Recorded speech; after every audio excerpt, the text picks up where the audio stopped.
This is JP on JP's Bachelor Kitchen. We're going to make a Guinness Irish traditional dinner with a Shamrock Cocktail. Stick around.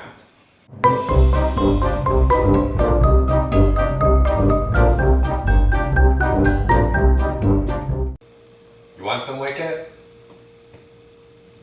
Can't have any, sorry. So, if you want to make a Shamrock Cocktail, if you're going for the heavy bruising, the normal recipe I believe calls for 1.5 ounces of everything but this lovely stuff. So it'd be 1.5 ounces of gin, 1.5 ounces of tequila, 1.5 ounces of rum, and then 1.5 ounces of vodka. And then it would be 2 ounces of the blue, I believe you pronounce it Curaco, but I don't know.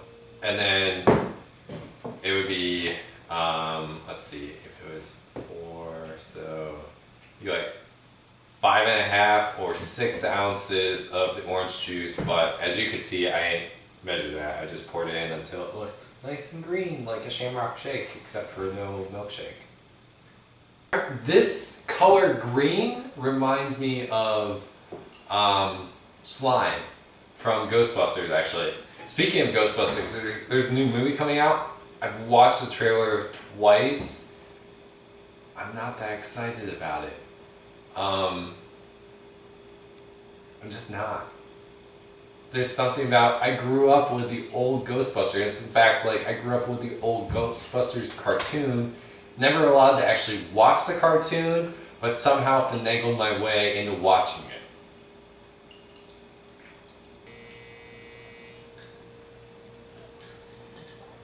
it. I've been doing this recipe for the past 3 years, and I'll be honest with you, you can't this recipe up. Like, this is the ultimate, like, Bachelor recipe. Get yourself a fucking slow cooker and layer this up the way I'm instructing you to, because it's simple. It is beyond simple. Like, I'll tell you what, my dad like up a macaroni and cheese box. He, to his credit, like, I love the man to death, but I don't know how the hell you screw up macaroni and cheese. It tells you exactly what to do on the label. Maybe it was because my brother and I were being like super hangry at the time and giving him shit and stuff. So maybe that had something to do with it, but like you got macaroni and cheese and you just read the fucking directions, right? So these directions are even simpler than the macaroni and cheese, because like mac and cheese, like I get it if you haven't done it before ever, which at the time I don't know if my dad had ever cooked ever. It would be difficult, right? So this is simple. You prepare shit to go into this. You layer it up, and if you've ever layered up stuff in the wintertime, well, maybe if you live in California you don't know how to, but here in the Northeast, like in Cleveland especially, like you know how to layer. Like you put on a undershirt, you put on a t-shirt, you put on maybe like a pullover, then you put on your sweatshirt, and then maybe a coat. This winter has been nice because you don't have to worry about that shit, but in years past, like, you've had to worry about layering up, right? So anyway, this recipe easy. We're gonna layer it, but basically, like, we're elevating the meat, the corned beef brisket, so that all the flavors, all the juices, the Guinness, it will all just keep on going in around. It sounds terrible, but it's going to be coming up from underneath, so it's going to be kind of steaming it, and then it's going to be coming over the top of it and dripping down as well. Because what will happen is we're going to create kind of like a vacuum inside the slow cooker. So your vegetables on the bottom are actually going to be elevating the meat up, and then the whole thing, the aroma is just absolutely impeccable. Because what we do then after we layers, obviously, we go carrots, potatoes on bottom, meat on top, and then we're going to take our cabbage and then we're going to layer over top of the meat and cover up everything except for like kind of like a pigeonhole, although sometimes I cover up everything over the top and then we put our lid on, and that's just going to keep all the aroma, all the taste from the carrots, I know, buddy, it's going to be awesome. It's going to take all the all the characteristics from the potatoes, the carrots, the cabbage, the meat. It's going to take and just layer it, plus the Guinness. This recipe is definitely a holiday tradition for myself. I've now been cooking this for the past 3 years. Each year, you can't this shit up. All right, so basically, you want to take this is a 5-quart container. I'm going to take my carrots. I'm going to layer my carrots into the bottom of the pan. I'm going to cut the carrots up a little bit though, because we're also going to be putting potatoes in there. Got my 5 potatoes, my 5, 6, 7, depends on your size of your slow cooker, carrots inside. I'm just going to cube these, kind of cube these. I'm actually going to come in half, and then I'm actually going to come in half again. I'm going to put those in. So the thing that is, like, with this recipe, Wicket thinks he's going to get food. You're not, buddy. You're not getting food this time. We have one side is going to be fatty. You can notice the fat side for all you guys out there. The fat side is the side that's got the white or the light red side on it. I happen to make sure when I was looking at this brisket, I made sure.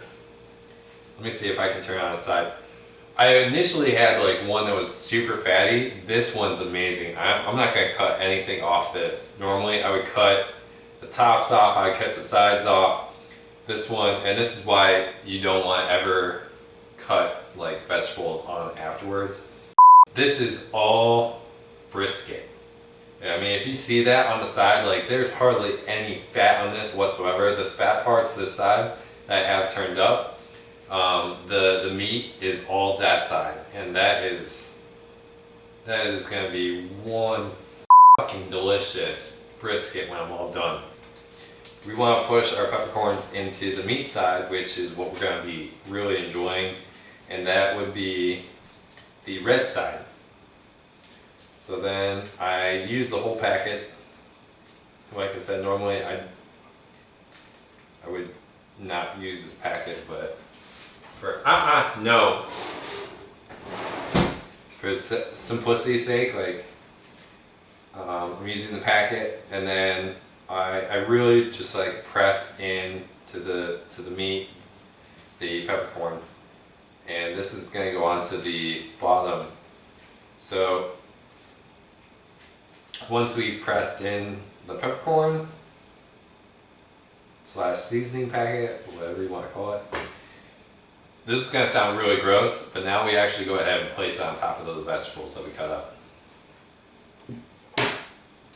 So the Guinness is being put onto your meat, onto your carrots, in place of the water. Typically you would fill this with water, but this is going to give it a really great earthy flavor. And because I'm going to be gone for a long period of day tomorrow, I've given mine 2 Guinnesses. Is it Guinnesses? Guinness apostrophe S? Or just Guinness apostrophe? My English skills were not the best. I'm going to throw my crock pot on for 10 hours, and then I'll be good to go for the rest of the day.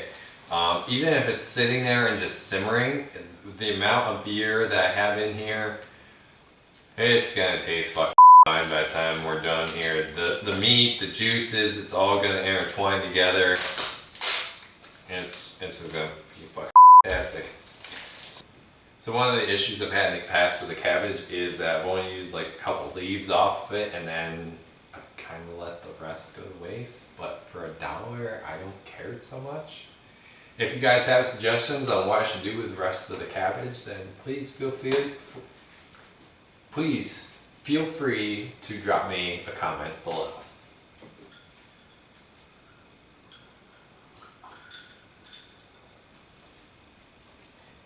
So yeah, so now I just cover up my meat, cover up my carrots with the cabbage. The cabbage is going to give it that authentic Irish flavor, I think is the best way to describe it.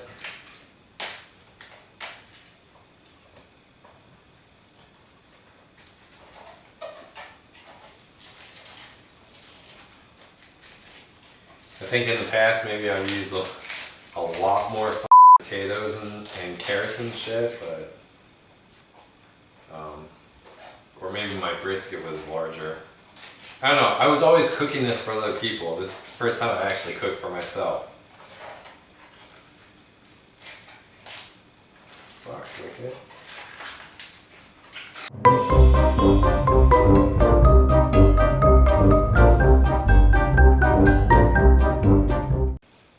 Alright, so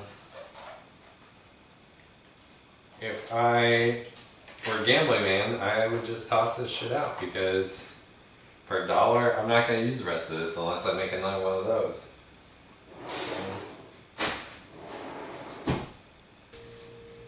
Shamrock Cocktail for St. Patty's Day. Pretty fucking